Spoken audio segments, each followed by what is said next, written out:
The cold declaration echoed through the narrow cabin. Either explain why I was stripped of my first-class seat, or this plane will not take off. The entire economy section fell silent. Confused eyes darted. Hands fastening seatbelts froze mid-motion. In the aisle stood a tall black man in a once pristine pinstripe suit, now wrinkled after the scuffle. His stance steady, his presence unyielding. No one knew that this man, Xavier Brooks, 44, was the CEO of Sentinel Labs, a multi-billion-dollar cybersecurity empire. To the flight attendant who had shoved him into Seat 24C, he was nothing more than a troublesome passenger, clinging to a privilege she believed did not belong to him. Xavier's voice was low, never shouting, yet each word struck with the force of a hammer. In the dim yellow cabin lights, his eyes burned with resolve, the kind born only of those who had endured countless moments of humiliation, yet refused to bow. Passengers whispered around him. Some sighed in annoyance, muttering about another delay. Others stayed quiet, watching closely, sensing this was about far more than a seat. Xavier drew a long breath. For a fleeting moment, childhood memories rushed back. A boy from Southside Chicago, son of a steelworker and a grade school teacher, mistaken for a janitor at his very first executive meeting. The scar still ached, and each dismissal brought it back to life. He had graduated from Northwestern and Harvard Business School, built Sentinel from a run-down rental into a global fortress of code and firewalls. Yet today, holding a first-class ticket with his name boldly printed, they shoved him to the back of the plane under the excuse of weight balancing. A blatant lie. Across the aisle, 31-year-old tech journalist Ethan Park raised his phone. The name Xavier Brooks was no stranger. He knew this was the mind behind the very security system thousands of corporations relied on.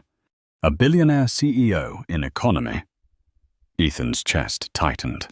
This was not a seating error. At the front, flight attendant Sandra Keene, 30th&6, bit her lip. She had been the one who whispered to the gate agent that this passenger doesn't fit first class. Now, it was spiraling beyond her control. Her heart raced, but her face clung to arrogance. Who was he, really? Just a man in a sharp suit, but in her eyes not worthy. Xavier stepped forward, his voice calm but carrying weight. I don't ask for priority. I don't ask for privilege. I ask for truth. And if truth is buried, then we will all sit it here until it rises. A charge surged through the cabin. Phones appeared, cameras flicked on. The air grew heavy, like the silence before a storm. In the cockpit, Captain Patrick O'Neill, 55, frowned at the report from the lead attendant. Passenger refuses to sit. Claims discrimination. He was used to disruptions, but the tone of the report was different this time, shaken, unsteady. O'Neill knew instinctively this was no small disturbance. This was a media bomb, waiting to explode. Xavier remained still, breathing evenly. But inside burned a fire. He thought of his wife, Liana Brooks, a pediatrician who told him every morning, "Don't let them make you forget your worth." He thought of the hundreds of young employees at Sentinel, many black like him, many who had been doubted for no reason other than where they came from. If he backed down today, what lesson would that teach them? That silence was the only way to survive? A little girl by the window whispered to her mother, "Mom, why is that man standing? Don't they let him sit in the nice seats?" The mother pulled her close, eyes torn between pity and fear. Ethan Park hit publish. The tweet blazed onto screens. Sentinel Labs CEO Xavier Brooks forced out of first class with excuse weight balancing. Seat 2A empty. # grounded by bias. Notifications flared instantly. A wave had begun. Xavier knew it now. This was no longer about one seat. It was about dignity, about principle, about the truth that a black man, no matter how high he climbed, was still asked to prove he was worthy. He lifted his head, eyes sweeping the rows until they fixed on the door to first class, where seat 2A sat vacant, gleaming like a challenge. In that moment, everyone understood. This was not an ordinary passenger. He was a storm, forming right before their eyes. And as the cabin door sealed shut, what began as a routine business trip had become a confrontation destined to shake an entire industry. Morning sunlight streamed through floor to ceiling windows, flooding the Atlanta penthouse with golden light. The room glowed, but Xavier Brooks's mind churned like an undercurrent. At 40-4, he held what many called the American dream. Not just a tech company, but a cybersecurity Sentinel Labs. From nothing, he had turned an idea in a rundown rental into a multi-billion-dollar corporation that guarded the data of the world's largest organizations. Before the mirror, Xavier carefully adjusted the Windsor knot of his burgundy tie. The glass reflected a man with a broad forehead, hair just beginning to silver at the temples, eyes both stern and seasoned. A Tom Ford suit framed his athletic build, preserved since his days as a college basketball player. On his wrist gleamed a Patek Philippe watch, the gift he had bought himself when Sentinel signed its very first multi-million-dollar contract. But today was not like every other day.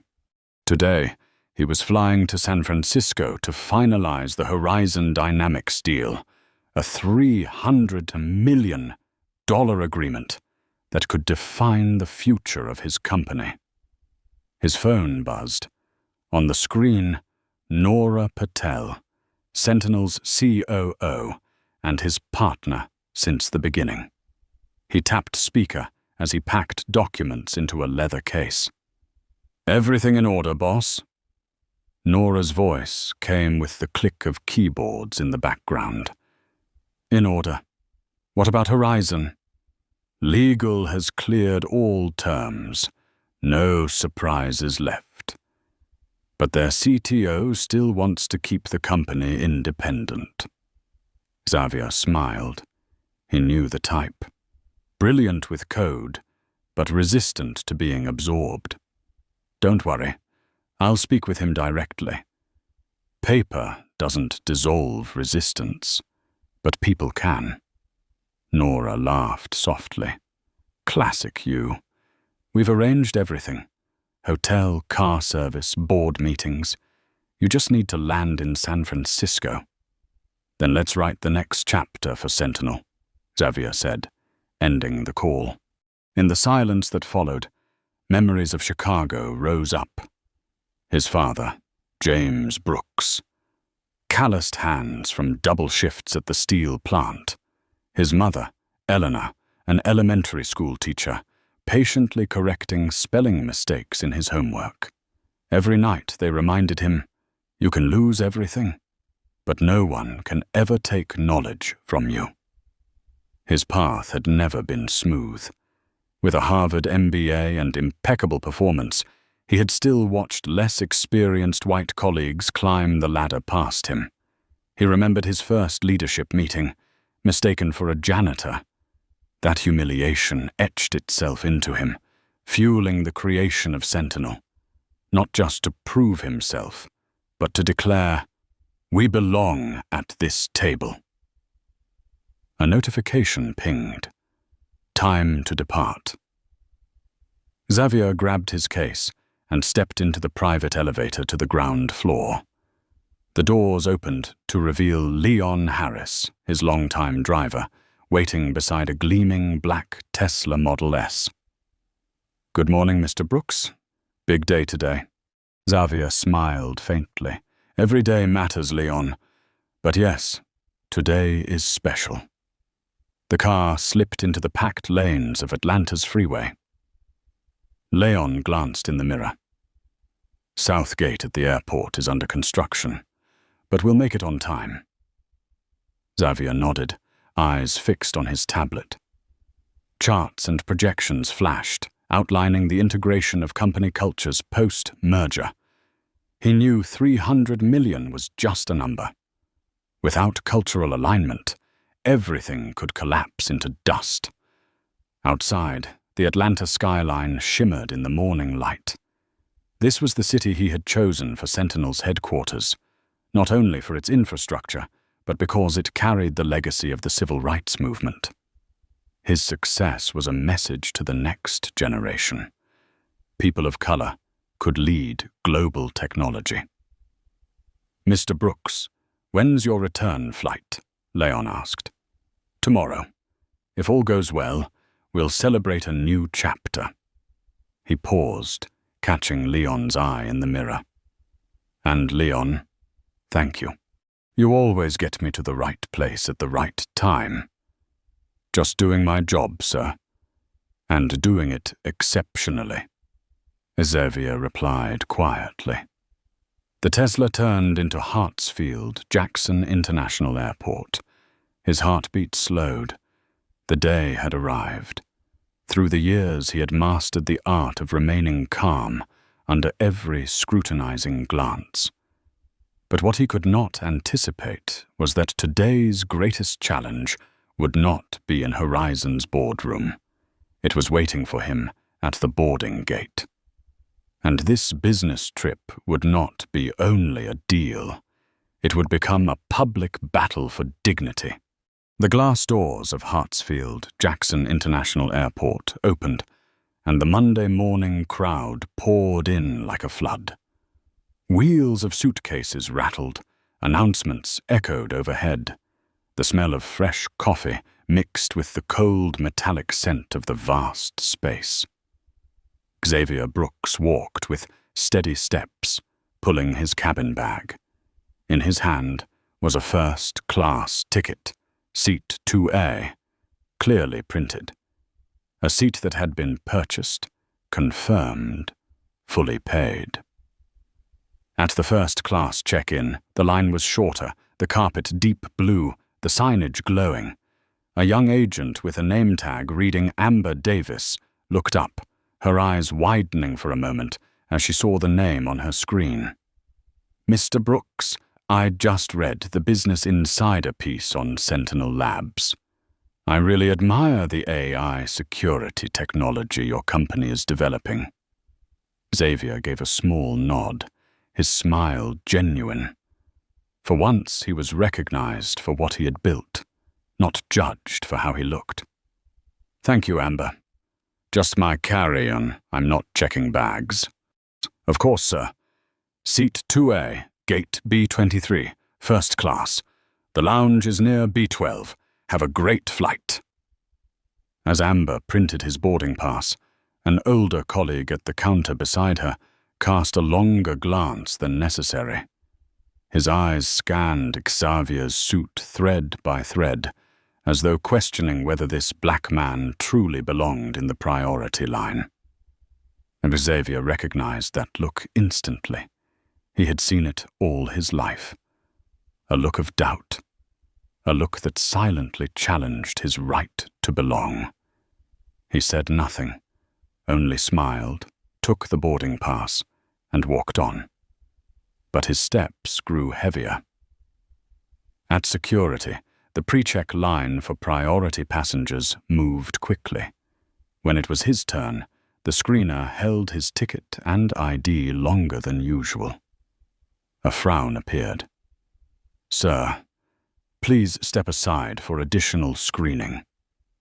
"Is there a problem?" Xavier asked evenly. He already knew the answer. "Random selection, sir."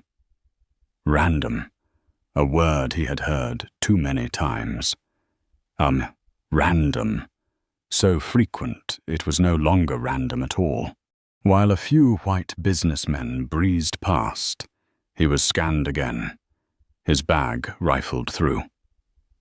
10 minutes ticked by. His Patek Philippe watch caught the boarding time on the overhead monitor. 10 minutes here could cost a $300 million deal. At last they waved him through. No apology, only a curt nod. As he walked, his eyes met those of a young black security officer. The man gave a subtle nod, his gaze heavy with understanding. No words were needed. The message was clear. "I know. I've been there too." Moving on, Xavier paused when he saw an elderly couple fumbling at the departures board. The man, grey-haired, raised a hand. "Hey, son, can you tell us where gate C42 is? We're running late." Xavier looked down at himself. A $3,000 suit, polished leather bag. No name tag, no uniform. Yet to them, he looked like staff. "I don't work here, sir," Xavier replied calmly. "But walk straight down this hall, then turn left. You'll see the train to Concourse C." The wife leaned close, whispering something. The husband quickly said, "Sorry, we thought—" "It's fine." Xavier cut him off with a smile, then turned away. A cold smile that hid a knife driven deep. At gate B15, a young man in a service uniform froze when he saw him. His tag read, Jamal Owens. "Mr. Brooks, Sentinel Labs?" Xavier stopped, nodded. "Yes, that's me. I'm studying computer science at Georgia State. My cousin was the first in our family to go to college thanks to your foundation scholarship." "Thank you." The tightness in Xavier's chest eased. "How is she doing?" "She's excelling, sir. But I'm studying too. Working and studying. Sometimes I feel exhausted. Some people still think I'm not good enough just because." Jamal trailed off, his eyes glistening. Xavier placed a hand on his shoulder. "This field will test you twice as hard. But remember, excellence is your armor. Document everything you achieve. Build a record no one can deny, and find a mentor you can trust." He pulled a card from his pocket and handed it to Jamal. "Email my office. We have a flexible internship program. It might fit your schedule." Jamal's eyes lit up. "Really?" "Thank you, sir." "We only rise by lifting each other," Xavier said, gripping the young man's hand firmly. Leaving Jamal, he passed a bookstore. As he reached for a copy of Harvard Business Review, he felt eyes trailing him. The clerk watched every step, suspicion in his stare. But when Xavier pulled out a platinum card to pay, the man blinked in surprise. Outside, his phone buzzed. A message from his wife. "Liao." "Remember, don't forget the most important thing." Just a single heart emoji. But for them, it was enough. At gate B23, passengers clustered near boarding. A flight attendant stared directly at him. Sandra Keene. She leaned toward a colleague. whispered something, then glanced back at him. Her lips smiled, but her eyes were cold. Xavier sat in the first-class waiting area. Then he heard Sandra's voice, sharp, bitter, carrying clearly behind him. "First-class standards are getting worse. Anyone can sit up here now, no matter how they look." The words dropped like a stone into the already tense air. Xavier flipped through his magazine, masking the familiar sting, the ache of being judged, an unwelcome beginning he had not expected. But deep inside, he knew. Today, they had chosen the wrong man to underestimate. The loudspeaker crackled to life. "Ladies and gentlemen, we are now boarding Atlantic Airways Flight 2518 to San Francisco. First-class passengers and Platinum members, please proceed to Gate B23. The crowd began to shift. Xavier Brooks rose, cabin bag in hand, his first-class boarding pass clearly marked Seat 2A. He drew a deep breath, straightened his collar, and stepped into the priority line. Ahead of him, 3 white passengers, a middle-aged couple and a man in a golf polo, were processed quickly, each met with warm smiles from the agent. When his turn came, Xavier handed over his pass. Colin Webb, a 33-year-old gate agent, offered a mechanical smile, but his eyes dimmed as he glanced at the screen. His brows furrowed, hesitation stretching longer than it should. "Hello, Mr. Brooks. There seems to be a small issue with your ticket." "What issue?" "This is a first-class boarding pass. Seat 2A. It's just a verification step. Please step aside for a moment." The line behind him began to bunch up, impatient murmurs rising. Xavier's voice remained calm. "Can you explain it here? I don't want to hold up the line." Colin forced a smile, though his face was tense. He glanced quickly over his shoulder, where flight attendant Sandra Keene stood watching. She leaned in, whispering something into his ear. Her eyes flicked toward Xavier, cold and sharp. Colin turned back. "I'm sorry, sir. The system indicates we need to adjust seating for weight balance. You'll be reassigned to seat 24C in Economy Plus. We apologize for the inconvenience and have arranged a seat with extra legroom." In that moment, heat surged through Xavier's face. Weight balance? A flimsy excuse he had heard too many times, always a veil for something else. He kept his voice controlled. "I purchased and paid for first class. This is an important business trip. I do not accept a downgrade without clear justification. Let me speak to a supervisor." Colin faltered. "We're closing the flight shortly. If you wish to file a complaint, please do so with customer service after landing. For now, I need you to accept the new seat so we don't delay departure." Around them, passengers whispered. Some shook their heads in sympathy. Others looked annoyed at the delay. Xavier knew these looks too well. If he resisted, he would be branded the disruptive black man. If he stayed silent, he would lose what was rightfully his. He pressed each word. "I want to see documentation proving this decision." Colin avoided his gaze. "I don't have the details, sir. This came from operations." Sandra stepped forward, her voice dripping with sugar, though her eyes stayed icy. "Please accept the new seat. Economy Plus is still comfortable for such a short flight." For a fleeting moment, her lips curved in triumph.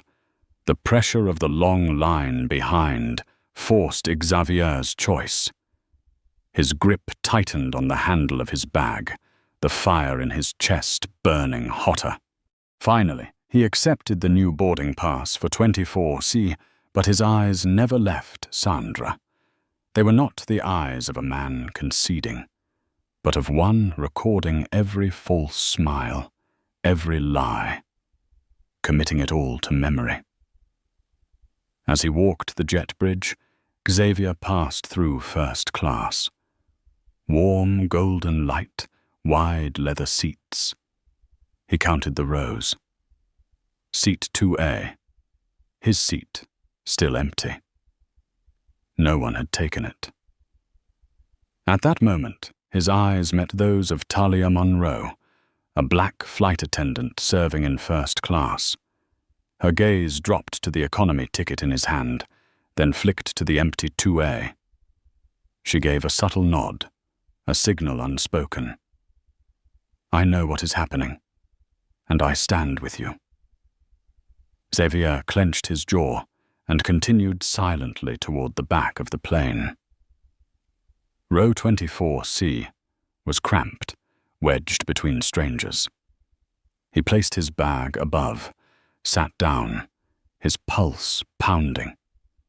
His mind raced with calculations, when to resist, how to speak without being removed. The man beside him turned, glasses reflecting the cabin light. "Excuse me, are you Xavier Brooks, CEO of Sentinel Labs?" Xavier nodded, slightly caught off guard. "I'm Ethan Park, tech journalist. I interviewed your creative director last month. But why are you sitting here? I just passed through first class and saw 2A empty." The words cut like a knife. Xavier gave a thin smile, his voice cold. "They said it was for weight balance." "That's impossible," Ethan frowned. "I could take a picture of that seat. This isn't just a mistake." He raised his phone, snapped a photo of first class. The screen showed it clearly. Seat 2A, empty. He turned back to Xavier, whispering, "This needs to be exposed. Right now." Xavier stared at the image, hot blood rushing through his veins. He understood then. Flight 2517 would not just carry him to San Francisco to close a deal. It was about to become a battlefield where he would have to stand, not just for himself, but for everyone ever pushed away from the place they rightfully belonged. Seat 24C was crammed between two strangers. The space was suffocating, his knees pressed tight against the seat in front, his shoulders bumping against the elbows of those beside him. Overhead, the yellow cabin lights cast a dull glow, making Xavier Brooks' Tom Ford suit look out of place, like a VIP forced into a crowded bus. He closed his eyes for a moment and drew a deep breath. Stay calm. Think like a chess match. Don't let them turn you into the disruptive passenger. But his heart pounded, blood rushing hot against the mask of calm he wore. On his right, the man with thick glasses kept glancing his way. Ethan Park, the tech journalist, leaned closer and whispered, "Mr. Brooks, I just posted this photo on the Twitter. Look." The screen lit up, showing seat 2A completely empty with the caption, "Curious why Sentinel Labs CEO Xavier Brooks is sitting in economy while his first-class seat remains vacant. Atlantic Airways, how do you explain weight balancing?" Beneath it, notifications exploded. Several major tech accounts had already shared it. Within minutes, hundreds of likes and comments rolled in. The hashtag #GroundedByBias sparked like tinder in a dry forest. Xavier stared at the screen, emotions clashing inside him, anger and doubt colliding. This was a $300 million deal, Horizon dynamics waiting in San Francisco. A public scandal could derail everything, yet the echo of the past pressed on him. There are times when silence is the same as complicity. He opened his eyes, staring forward. Through the narrow gap between the seats, first class glowed bright, passengers sipping champagne over white linen. And there it was, seat 2A, still empty, mocking him. A familiar figure passed by, Talia Monroe, the black flight attendant. Her eyes flicked toward him, then she deliberately dropped a napkin onto his tray. When he unfolded it, his chest tightened. It was a small printout of the passenger manifest. His name, seat 2A, with no changes listed. In the corner, scrawled in pen, "This isn't right." Xavier gripped the paper, feeling fire ignite inside. He wasn't alone. Someone on the inside had seen and acknowledged the truth. The soft tapping of phone keys. Ethan was still updating, his eyes bright. The post is spreading fast. Tech leaders are tagging Atlantic Airways.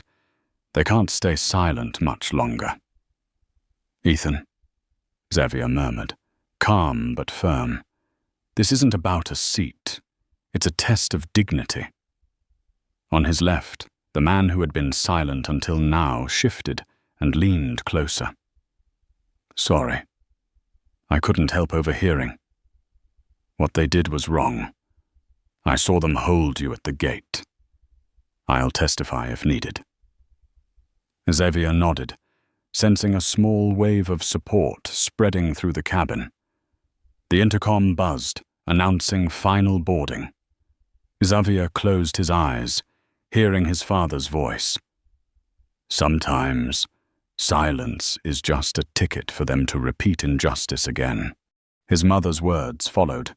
"Teach through action, not just words." Ethan's phone lit up again. He showed Xavier the screen. The post had passed 20,000 interactions. The hashtag #GroundedByBias was climbing the trending list. Now industry leaders were chiming in. "If this is true, Atlantic Airways will pay dearly." Xavier inhaled deeply. He knew, if he stayed silent, the hashtag would fade into a sigh on social media. But if he stood up, it could strike at the core of an industry too used to looking away. A flight attendant's voice rang out firmly. "Please fasten your seatbelts. We are preparing for departure." Xavier placed his hand on the belt, but he did not click it. In his chest, he knew the moment of choice had come. He could sit quietly, land safely, and pursue the $300 million dollar deal. Or he could stand, risk everything, removal, humiliation, even his career. But he also knew, if not now, then when? And if not him, then who? Xavier opened his eyes, his gaze sharp as steel. He unlatched the belt, laid the napkin with the manifest flat on the tray. His body rose, tall and commanding. Every eye locked on him. The cabin, once buzzing, fell silent, broken only by the hum of the engines. "Excuse me." His voice rang clear, each word cutting through the air. "I need to speak with the captain. There is a serious issue that must be addressed before we leave the ground." Ethan tilted his phone, the camera rolling, recording every second. In that moment, Flight 2519 was no longer just a journey from Atlanta to San Francisco. It had become an arena where one man, treated as less, would force the world to confront the truth. And the storm, at last, had begun. The metallic click of an unfastened seatbelt echoed through the silent cabin, like the signal to begin. Every eye in economy turned toward Xavier Brooks. He stood tall, broad-shouldered, blocking the aisle, his voice resonant but never shouting. "I need to speak with the captain. Right now." The air trembled. A few passengers raised their phones to record. A middle-aged man nearby whispered, "Oh God, this is going to blow up." From the front, flight attendant Sandra Keene, 30,006, strode quickly down the aisle, her face tense, her voice sharp and shrill. "Sir, return to your seat and fasten your belt immediately. The plane is preparing for takeoff. You are obstructing flight safety." Xavier met her gaze, his eyes like cold steel. "No, I am not obstructing. I am requesting to speak with the captain. The first-class seat I purchased remains empty, while I was forced into economy under a fabricated excuse. This is clear discrimination." Sandra's face flushed, her tone cutting like a knife. "If you do not comply, we will call security. You will be removed from this flight." A wave of murmurs spread through the cabin. A white woman seated in first class, having overheard, stood and spoke out. "This is outrageous. I just walked past. Seat 2A is completely empty. Why is he not allowed to sit there?" Sandra shot her a look, her face briefly faltering, but she snapped back. "Please do not interfere. This is a technical issue." Ethan Park, the journalist seated beside Xavier, raised his voice clearly. "I am a technology reporter. I photographed the empty seat, and I am streaming live. This is no longer a technical issue. This is open discrimination." Sandra froze. The cabin erupted into whispers, gasps, and the glow of raised phones. An elderly man in row 26 spoke up. "I fly this route weekly. I have never once seen weight balance used to move passengers after boarding. Not once." Xavier stepped forward. He was not angry, not threatening, but the determination in his eyes silenced the cabin. "I will not leave this flight. I will not return to an economy seat. I will only accept an explanation from the highest authority on this plane. The captain." Sandra opened her mouth to protest, but just then the cockpit door swung open. Grace Lynn, the 34-year-old first officer, stepped out. Her voice was calm, though strained. "What is happening here? We cannot depart with a passenger standing in the aisle." Xavier turned to her, his tone unwavering. "My name is Xavier Brooks. I purchased first class, seat 2A. I was forced into economy under the excuse of weight balance, while that seat remains empty. I demand an explanation from the captain." Grace hesitated, her eyes catching on the napkin Xavier had placed on the tray table, the manifest printed with his name and seat 2A. She was silent for a moment, then nodded. "I'll call the captain." Sandra's voice rose in panic. "Grace, don't! We are already late. Better late than airborne in this condition." Grace cut her off coldly. Moments later, Patrick O'Neill, the 55-year-old captain, emerged. Tall, salt and pepper hair, the commanding presence of a man used to authority. He scanned the scene, his deep voice filling the cabin. "What is going on here?" Sandra rushed to answer. "Captain, this passenger is refusing his assigned seat and disrupting the flight." Xavier lifted both boarding passes, one showing first class, the other economy. His voice was steady, ringing through the silent cabin.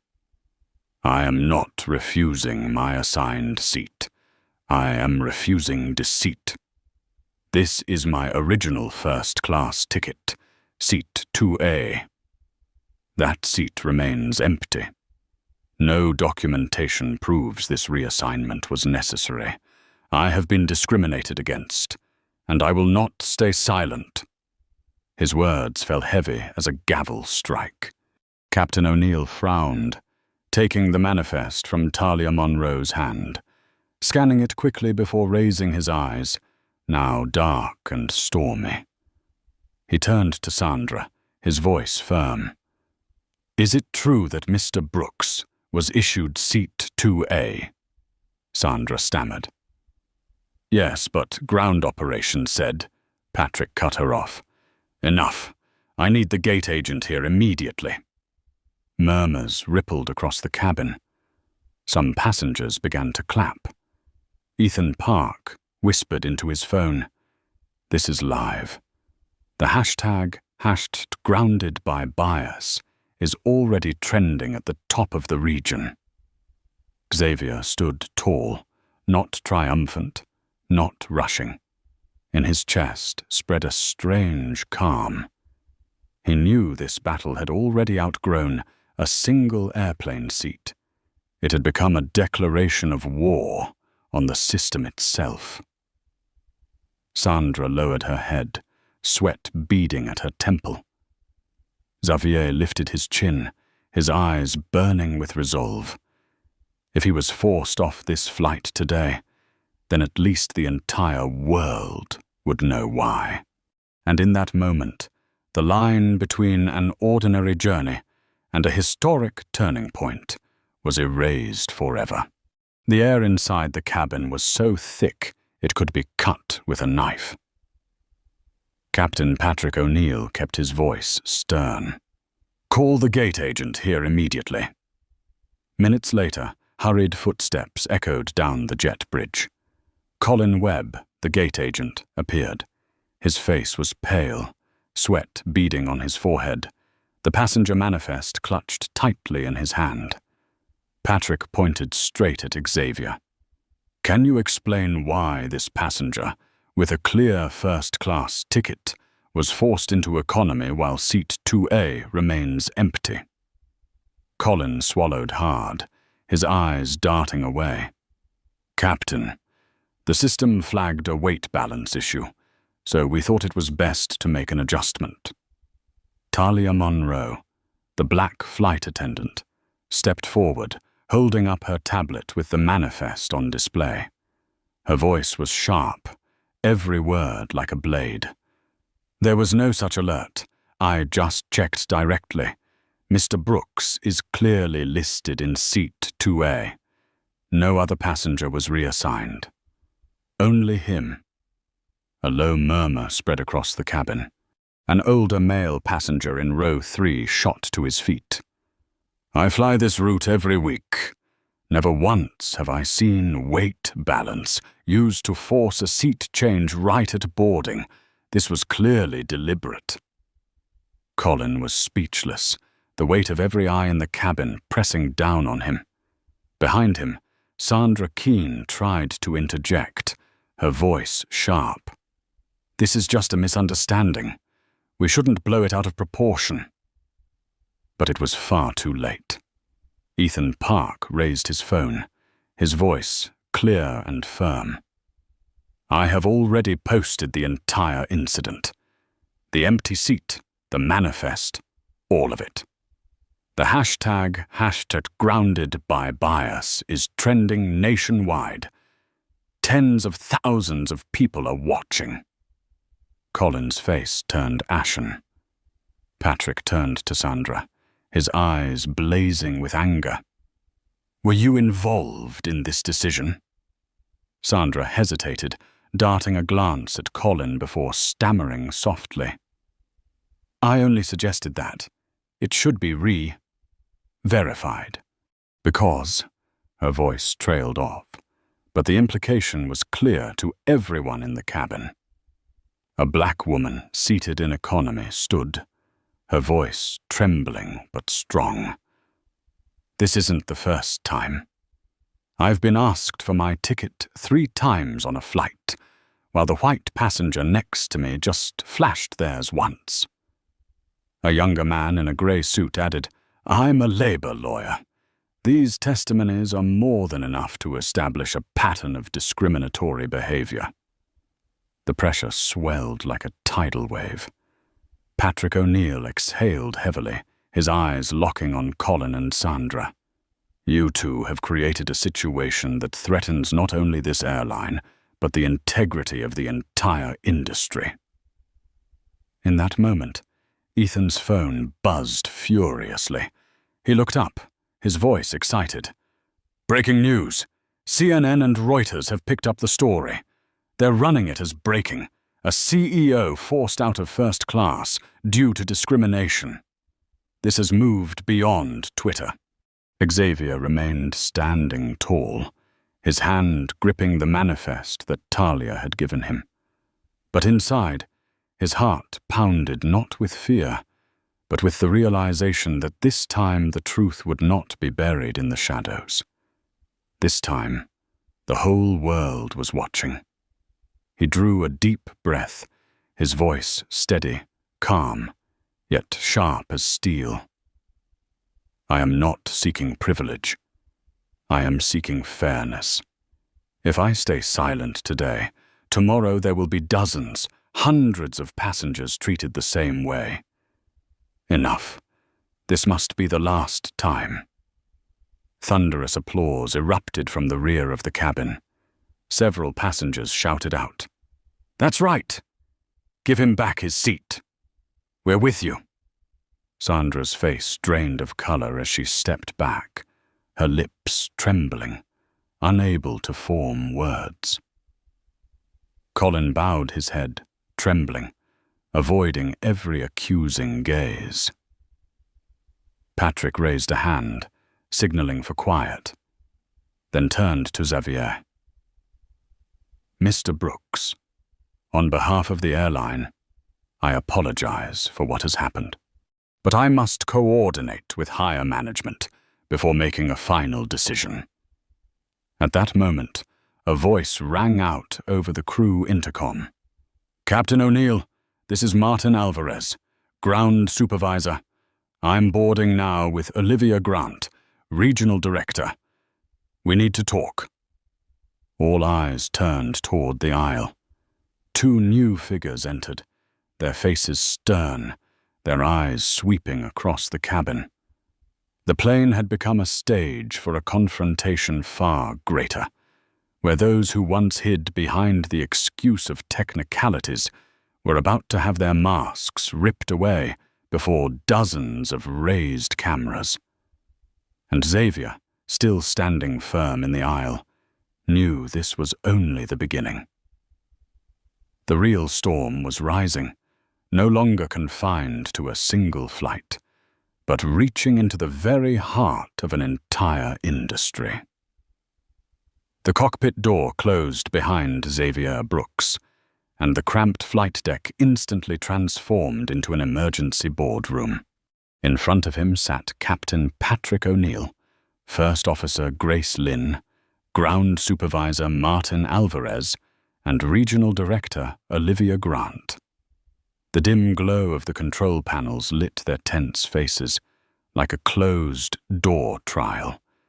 The airline satellite phone was on speaker, and a sharp female voice cut through.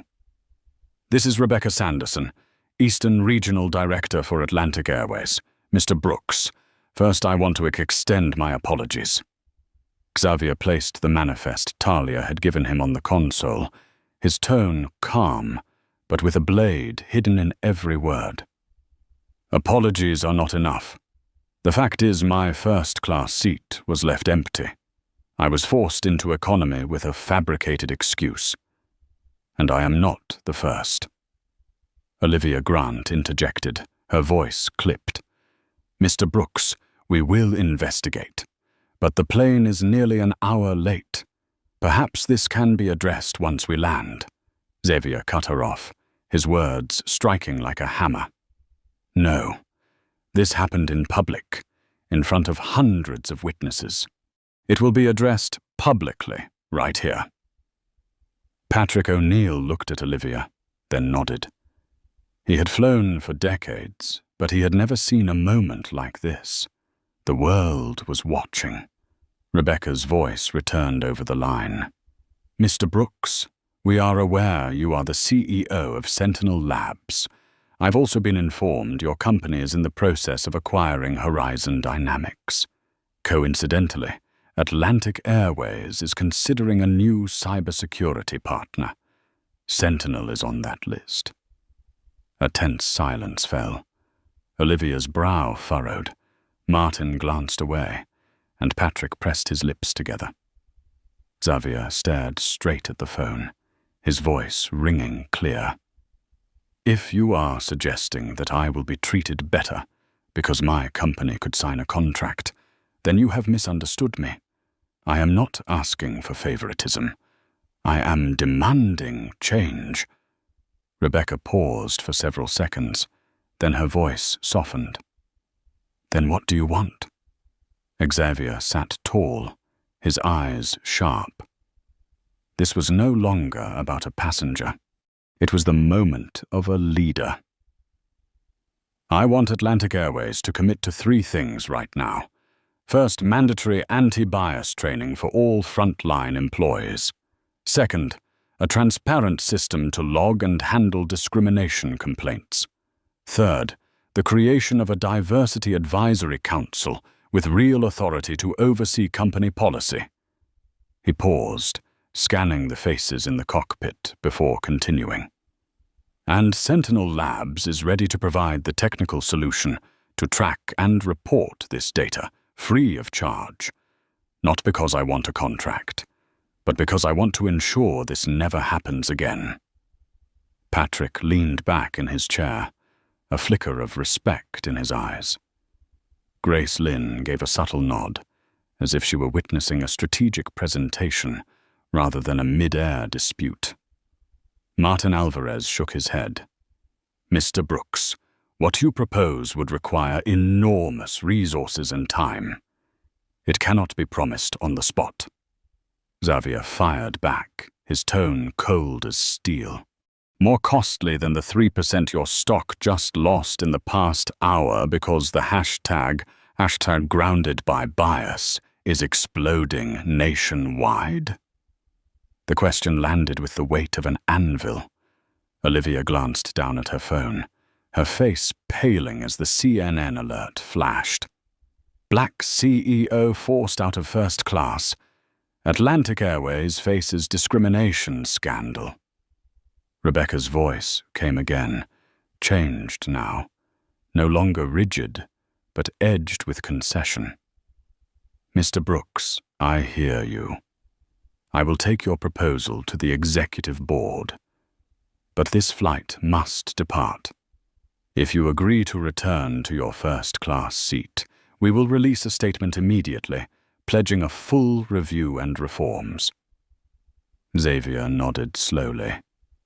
"I agree on one condition. The statement must be public before this plane leaves the ground. The passengers here are witnesses. They deserve transparency." Patrick turned to Martin and Olivia, his voice steady. "I agree. If this is not resolved now, the crisis will only deepen before we are airborne." Silence held the room. Then Rebecca exhaled, her final words heavy with resignation. "Very well. I will draft the statement now. Mr. Brooks, please return to seat 2A. This story will not end here, but it will begin a true change."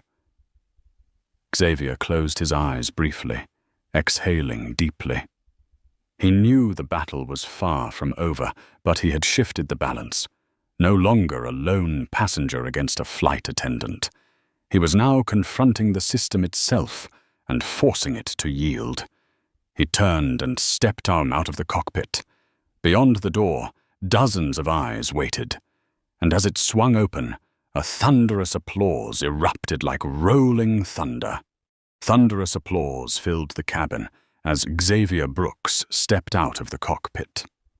It was not the kind of cheer heard at a concert, but the steady heartbeat of people who had witnessed injustice and finally saw someone stand against it. He stood tall in the aisle, his broad shoulders squared. The first-class ticket in his hand was no longer just a slip of paper. It had become a symbol of truth affirmed. Talia Monroe stepped forward, offering him a cold bottle of water. Her voice was soft, yet clear. "Thank you, sir, on behalf of all of us." Xavier gave a small nod, his eyes falling on Sandra Keene. The flight attendant's head was bowed, her hands clenched tightly, unable to meet his gaze. Colin Webb, the gate agent, sat hunched in the jump seat, sweat streaming down his face. Xavier walked slowly toward the first-class cabin. With every step he heard the whispers. He did the right thing. It's about time someone stood up. Unbelievable this still happens in 2024. A little girl in a middle seat waved timidly. "Mister, I hope you win." Xavier bent down, gave her a warm smile, then moved on. Seat 2A glowed, waiting. He sat down, the soft leather enveloping him. But it felt different from every other flight. This was no longer a seat bought with money. It was a seat reclaimed with resolve. His phone buzzed non-stop. A message from Nora Patel, COO of Sentinel Labs, flashed on the screen. "Xavier, you're on every news outlet. Stay calm. The board fully supports you." Another call came from Horizon Dynamics, the company at the center of the $300 million deal. He answered, the CEO's voice brimming with enthusiasm. "Mr. Brooks, I just saw the news. Honestly, we're impressed. A leader who stands up for principle, that's exactly the kind of partner we want. Let's move up the meeting. We'd like to see you sooner." Xavier smiled faintly, his heart surging. What could have derailed the deal had become his advantage. Sometimes risking a battle meant winning the war. Behind him, Ethan Park was still typing furiously, his eyes glowing as if he had struck journalistic gold. Passing seat 2A, he whispered, "Mr. Brooks, this isn't just a story. It's the headline. I want an exclusive interview when we land." Xavier returned his smile. "We'll talk in San Francisco." A male flight attendant lifted the intercom, his voice unsteady but heavy with meaning. "Ladies and gentlemen, Atlantic Airways apologizes for the serious incident earlier. On behalf of Captain O'Neill, we commit to a thorough investigation and corrective action. We thank you for your patience." Applause broke out again, not raucous but solemn, a witness's seal that they had seen, they had heard, and they would remember. Xavier leaned back, exhaling a long breath. Through the window, Atlanta's runway shimmered in the late sunset. The aircraft began to taxi, slow and steady. His phone buzzed once more. A message from Liana Brooks. His wife. "I'm watching. I'm proud. This is why I chose you from the very start." He closed his eyes, letting the emotions wash over him. All his life he had swallowed 1,000 small humiliations. But today, he chose differently. And the world had seen it. Captain Patrick O'Neill's voice filled the cabin as the plane accelerated. "Ladies and gentlemen, today we are not only departing for San Francisco, we are departing toward a fairer future, where every passenger is treated with dignity, Atlantic Airways is committed to change. Thank you for flying with us." The aircraft lifted off, Atlanta shrinking behind them. In that moment, Xavier understood that the $300 million deal was no longer the most important news of the day. More important was the invisible contract he had signed with society, that he would never again stay silent in the face of injustice. Ethan leaned over. "Mr. Tosikos." "Brooks, did you know? The hashtag #GroundedByBias has surpassed 2 million mentions in just 1 hour. You've started a movement." Xavier looked out the window at the vast stretch of blue sky. His voice was low, steady. "Sometimes the most important flight doesn't just take you to a city. It takes the whole world to a new destination. Justice."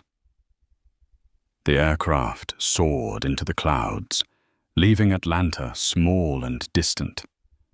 Ahead lay a wide, open future, where one reclaimed seat could become a torch lighting the path for millions. 6 months after the fateful flight 2517, the blinding lights of the Chicago Convention Center reflected across the face of Xavier Brooks. More than 3,000 people filled the hall. Tech leaders, investors, young students with burning ambition, all fell silent as he stepped onto the stage. On the massive LED screen behind him, the words glowed. "Integrity is non-negotiable. Pham Jia, Không Thể Mặc Cả." Xavier's voice resonated, deep and warm, yet carrying the force of fire. Innovation is not only about writing new lines of code. Innovation is about daring to rewrite realities that have decayed. 6 months ago, I stood up on a flight, not to claim a seat, but to reclaim dignity. For all of us. Applause roared, then quickly hushed, as if the audience wished to preserve the solemnity of the moment. In the front row, Nora Patel, now executive chair of Sentinel Labs, nodded quietly with pride. Beside her sat Ethan Park, the tech journalist who had turned the story of Flight 2517 into a series of reports that won national awards. It was not just Sentinel that had changed. The entire airline industry was forced to shift. After a media firestorm, Atlantic Airways was compelled to implement every demand Xavier had made. Every frontline employee was required to undergo anti-bias training. A transparent reporting system for discrimination complaints was established, with data published quarterly. A diversity advisory council was created, empowered with the authority to veto unjust policies. And perhaps most notably, Talia Monroe, the flight attendant who had courageously spoken up, was appointed Vice President of Passenger Equity. Sandra Keene, the flight attendant who had played a role in the incident, was dismissed. Yet instead of disappearing, she returned to school, studied labor relations, and later became a speaker on recognizing unconscious bias. A strange irony. The one who once inflicted harm became a living witness to change. Colin Webb, the gate agent, after a month of training and facing the consequences, was retained. He joined the Employee Advisory Council and sent a handwritten letter to Xavier. "That day I was a coward, but because of you, I learned the value of saying no to what is wrong." The story of Flight 2517 spread even further. 3 other major airlines immediately rolled out bias reporting systems powered by Sentinel technology. Other service industries, banks, hotels, retail chains, began studying the Brooks Standard as a new benchmark of fairness in customer experience. Xavier's speech continued, his cadence rising, each sentence striking like a hammer carving into memory. Leadership is not sitting in the seat of power. Leadership is standing up when sitting down would be easier. Leadership is speaking truth when silence would be safer. Applause thundered again, this time unrestrained. The hall erupted. As Xavier stepped down from the stage, his phone buzzed. A message from Lyanna Brooks, his wife. "I'm watching live. I'm prouder than ever. But don't forget dinner with the kids tonight. They need you as much as the world does." Xavier smiled, peace filling his chest. He knew every great battle out there began with the small values within the family. The next day, he was scheduled to fly again from Atlanta to San Francisco. Same flight number, same route. Flight 25117. At gate B23, the check, in agent, a young South Asian woman, bowed warmly. "Welcome back, Mr. Brooks. Thank you for what you've brought to this airline and to the industry. Seat 2A is ready." No suspicious glances, no bitter whispers, only respect. Xavier boarded the plane. In first class, Captain Patrick O'Neill greeted him with a firm handshake. "It's an honor to fly with you again, Mr. Brooks. In the past 6 months, our airline has changed greatly." "Not just the airline, Patrick," Xavier replied, his eyes alight. "The whole world." The plane lifted off, rising into the deep blue sky. Through the window, Atlanta shrank, but in Xavier's heart, a great belief expanded. True change could begin with a single seat taken away, as long as one had the courage to stand up and reclaim it. He remembered his father's words. "Sometimes silence is complicity. Know where the line is." And today, looking out at the horizon, he thought, "I did not stay silent. And that line has finally been redrawn." The aircraft climbed higher, leaving grey clouds behind. Ahead, the sun blazed, a sign that from now on, passengers on any flight would be treated under a single principle. Dignity is untouchable. There are flights that only take us from point A to point B, but Flight 25117 carried the entire world to a different destination. Justice. From a first-class seat that was taken away, Xavier Brooks transformed a moment of injustice into the spark that ignited reform across an onward industry. The question now is no longer whether he kept seat 2A. The question is this: if one day you were judged not by your effort or your achievements, but by the color of your skin or your appearance, would you stay silent and accept it? Or would you rise and change the system? If this story resonates with you, hit like to show your support, share so others can see it, and subscribe so you won't miss the next stories, where moments that seem small carry the power to shake the entire world. And leave your comment below. What would you do if you were in Xavier Brooks's place? Because sometimes it only takes one person brave enough to stand up to rewrite the rules for all of us.